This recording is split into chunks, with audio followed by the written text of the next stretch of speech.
Nosotros somos el equipo 6, conformado por Braulio Román y su servidora Raquel Aguilera, y a continuación presentaremos la situación problema de la unidad de formación Fundamentos del electromagnetismo, la cual es la modelación del movimiento de electrones en una evaporadora por haz de electrones. Para contextualizar la resolución de esta situación problema, es necesario conocer más sobre la evaporación por haz de electrones, la cual es una técnica de deposición física utilizada en la fabricación de dispositivos electrónicos y recubrimientos ópticos. Este proceso usa un haz de electrones de alta energía para evaporar un material y depositarlo como una capa delgada sobre un sustrato. En la evaporadora, un filamento de tungsteno se calienta mediante la electricidad para producir electrones con mucha energía. Estos se dirigen hacia un material específico que está destinado a la evaporación. Cuando los electrones impactan con el material, le transfieren su energía, causando que los átomos o moléculas del material se vaporicen. Por tanto, los objetivos de este trabajo serán modelar el movimiento de los electrones desde el filamento de tungsteno hasta el material objetivo, usando ecuaciones fundamentales del electromagnetismo y métodos numéricos, así como estudiar cómo los parámetros y el diseño de las evaporadoras afectan el movimiento de los electrones. Para comenzar con la resolución de esta situación problema, presentaremos conceptos clave para tener un mejor entendimiento de esta, comenzando con la carga eléctrica, la cual es una propiedad de ciertas partículas subatómicas que causa una interacción electromagnética entre ellas, manifestándose como cargas positivas o negativas.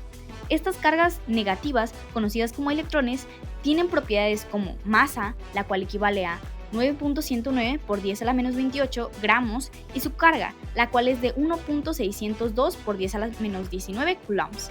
Finalmente, el campo eléctrico es el que describe la interacción entre partículas cargadas, manifestándose como una fuerza ejercida por una carga sobre otra en su entorno. La intensidad del campo eléctrico se presenta como la fuerza por unidad de carga. La trayectoria de una partícula cargada en un campo eléctrico depende de la carga de la partícula y la dirección del campo. Si la partícula tiene carga positiva, experimenta una fuerza en la dirección del campo eléctrico. Si la partícula tiene carga negativa, la fuerza actúa en la dirección opuesta al campo. La trayectoria resultante sería rectilínea si el campo es uniforme. Por otro lado, en un campo magnético, una partícula cargada experimenta una fuerza perpendicular tanto a su velocidad como al campo magnético. Esta fuerza hace que la partícula siga en una trayectoria circular o helicoidal, dependiendo de la orientación de su velocidad inicial respecto al campo.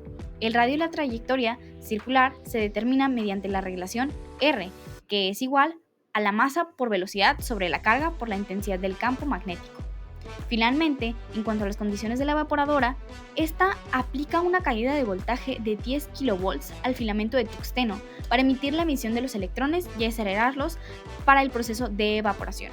Además, la velocidad exacta de los electrones en el proceso puede variar dependiendo de la intensidad del campo eléctrico aplicado y de la energía cinética requerida para evaporar el material. Antes de pasar a codificar para lograr simular la trayectoria de un electrón en un sputtering, se tiene que hacer un análisis matemático con el fin de reducir lo mejor posible las ecuaciones del electromagnetismo presentes en este fenómeno y así poder crear un código lo más sencillo y simple posible. En primera instancia, tenemos que el electrón generado por el filamento de tungsteno a muy altas temperaturas es acelerado por un campo eléctrico. Hay que recordar que la fuerza eléctrica es igual al campo por la carga. En este caso, el campo eléctrico es constante y es generado por el mismo equipo, es decir, ya es un valor dado, que nosotros, en este caso, elegimos. Después, por la segunda ley de Newton, sabemos que la fuerza es igual a masa por aceleración, por lo que al final nos queda que la aceleración es igual al campo eléctrico por la carga entre la masa del electrón. Una vez calculada la aceleración, podemos calcular la posición con las ecuaciones de cinemática. La posición será igual a la posición anterior o inicial más la velocidad por el tiempo, más un medio la aceleración por el tiempo al cuadrado. Después se calcula una nueva velocidad, sumando la velocidad anterior más la aceleración por el tiempo. En este caso, lo que estará pasando en el código es que los valores de la velocidad se irán actualizando, y por lo tanto el electrón cada vez avanzará más e irá más rápido. Estos valores de posición se irán guardando para después graficarlos. El electrón será acelerado por el campo eléctrico hasta cierto punto, es decir, cuando el electrón salga del espacio donde está el filamento de tungsteno y el campo eléctrico. Después de eso, lo que pasará es que la trayectoria del electrón será modificada por el campo magnético que se encuentra dentro del sputtering. Esto se puede calcular con la ley de Lorentz, la cual nos dice que la fuerza será igual a la carga por el producto cruz de la velocidad y el campo. En este caso, desglosamos el producto cruz teniendo en cuenta que la velocidad solo tendrá dos dimensiones, x y y el campo solo existe en z. Con esto obtendremos los valores de la fuerza en x y y. Después, por la segunda ley de Newton, sabemos que la fuerza es igual a masa por aceleración, por lo cual llegamos a expresiones de aceleración en X y Y. Lo que se hará en el código es resolver estas ecuaciones diferenciales con métodos numéricos, y así obtendremos valores de las posiciones en X y Y que se guardarán para después graficarlos. En esta diapositiva se puede ver la simulación que se obtuvo en el código después de haber pasado las ecuaciones anteriores. Como se logra apreciar, el electrón acelera debido a la presencia de un campo eléctrico, lo cual genera que obtenga una velocidad al salir del lugar donde está el filamento y el campo eléctrico. Al salir con una velocidad y al haber un campo magnético, lo que ocurre es que se genera una fuerza perpendicular tanto a la velocidad como al campo, lo cual hace que la trayectoria cambie, específicamente que se genere una trayectoria circular, y así el electrón pueda impactar en el blanco.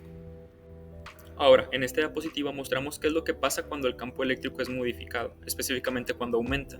Juntamos las ecuaciones de la fuerza de Lorentz y la fuerza centrípeta y se llega a esta función del radio, en donde se puede apreciar que si la velocidad del electrón es mayor, el radio también incrementará.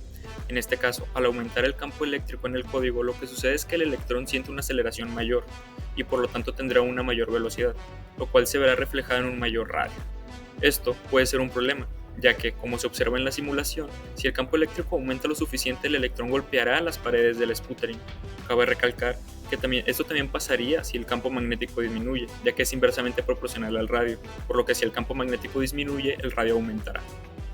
En esta otra diapositiva se muestra el caso contrario, en donde el radio de la trayectoria circular del electrón es menor.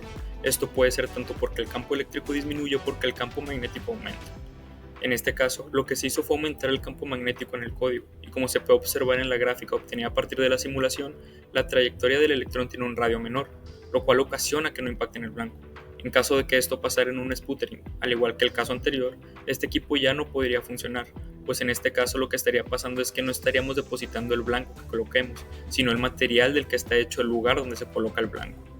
Como conclusión a este proyecto, sabemos que por medio de este hemos tenido un avance significativo en nuestro entendimiento de las trayectorias de los electrones en la evaporación por haz de electrones, resaltando cómo los campos magnéticos y eléctricos influencian estos movimientos. Gracias al desarrollo de un modelo numérico detallado, hemos logrado visualizar y predecir con precisión el comportamiento de los electrones, lo que es crucial para optimizar los procesos de fabricación en la industria tecnológica. Este modelo no solo mejora nuestra comprensión teórica, sino que también tiene aplicaciones prácticas directas en la mejora de la eficiencia y calidad de los dispositivos electrónicos y recubrimientos ópticos.